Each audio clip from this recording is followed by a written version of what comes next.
Hi friends, welcome to my channel. ఈ వీడియోలో నేను ఈ మెటీరియల్ వాడాను. ఇది నెక్ బ్యాక్ పార్ట్ డిజైన్ అనమాట. ట్రేసింగ్ వేశాక ఇలా వచ్చింది. White colour carbon paper use చేశాను. ఇది బ్యాక్లో నేను టెంపుల్ డిజైన్ వేసాను. దీనికి ఎల్లో కలర్ కార్బన్ పేపర్ పెడితే ఇలా లైట్గా కనపడుతుంది. ఇప్పుడు డిజైన్ స్టార్ట్ చేద్దాము. సేమ్ శారీలో ఎలా అయితే మనము పెయింటింగ్ వేసుకున్నాము సేమ్ అలాగే ఆ 3D బాటిల్ ఉంది కదా గోల్డ్ కలర్ది, చిన్న చిన్న కోన్స్ చేసుకొని పెయింటింగ్ వేస్తున్నాను. మొత్తం ఇలాగే పెయింటింగ్ వేసుకొని నేను హై నెక్ పెట్టాను. ఈ బ్లౌజ్కి అంటే టెంపుల్ వేయాలి కాబట్టి హై నెక్ పెట్టుకున్నాను టెంపుల్ డిజైన్కి. ఇప్పుడు టెంపుల్ డిజైన్ వేస్తున్నాను.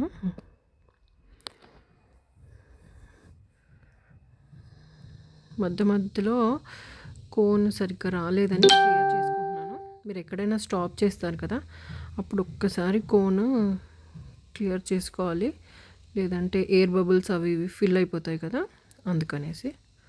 సో మొత్తం డిజైన్ ఇలాగే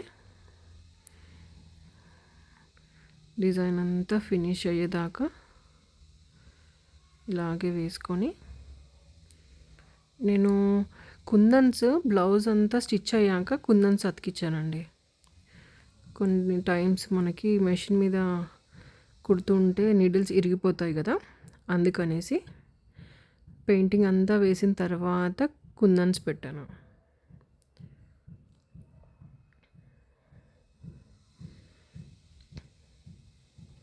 ఇది ఫ్రంట్ పార్ట్ అండి. ఫ్రంట్ పార్ట్ నేను ఓన్లీ వన్ సైడే వర్క్ వేసాను, ఎందుకంటే సెకండ్ సైడ్ మన పళ్ళు వస్తుంది కదా, అందుకే వన్ సైడే వేసుకున్నాను. హై నెక్ పెట్టాను, వెనక ముందు కూడా హై నెక్ వేసాను. ఇది ఇప్పుడు స్లీవ్స్కి వేస్తున్నానండి. స్లీవ్స్కి చిన్నగా వేసాను నేను, హాఫ్ ముగ్గు. శారీలో వేసాను కదా, సేమ్ అదే ముగ్గు హాఫ్ వేసాను. కింద నేను శారీలో బార్డర్ వేసుకున్నానండి, మ్యాచింగ్ లాగా ఉంటుంది అండ్ చూడడానికి కూడా బాగుంటుంది కదా అనేసి శారీలో బార్డర్ స్లీవ్స్కి వేసి దానిపైన పెయింటింగ్ వేసుకున్నాను అంతే. ఇప్పుడు కుందన్స్ పెడుతున్నాను. బ్లౌజ్ అంతా స్టిచ్చింగ్ అయిపోయింది. స్టిచ్చింగ్ అయిపోయాక కుందన్స్ పెడుతున్నాను.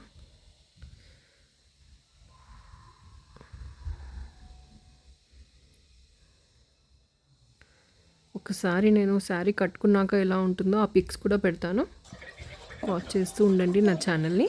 అయిపోయిందండి వర్క్. ఇక్కడ నేను చిన్నగా ఒక గణపతిది పెండెంట్ ఉంటే అది పెట్టాను అనమాట. ఇలా వచ్చింది. నెక్కి గోల్డ్ పైపింగ్ వేసాను, నెక్కి స్లీవ్స్కి. ఇది ఫ్రంట్ పార్ట్. స్లీవ్స్కి ఇలా వచ్చిందండి డిజైన్, కింద బార్డర్ వచ్చి డిజైన్ వచ్చింది అంతే. నా వీడియో నచ్చితే లైక్ చేయండి, సబ్స్క్రైబ్ చేయండి. త్వరలోనే మళ్ళీ వీడియోస్ పెడతాను. Thank you.